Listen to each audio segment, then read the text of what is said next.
আজ ব্রয়লার মুরগি রান্না করব।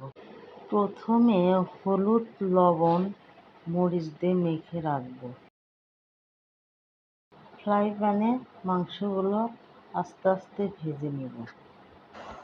এভাবে ব্রয়লার মুরগি রান্না করলে অনেক ভালো লাগে।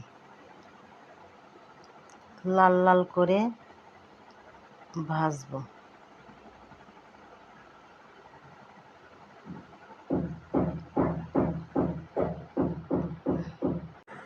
ভাজা শেষ, উঠিয়ে রাখবো।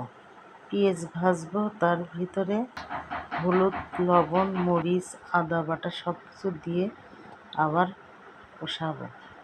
ভালোভাবে কষে নেব। একটু পরে গরম পানির ঝোল দিব, দিয়ে ভালোভাবে বলক তুলে নামাবো।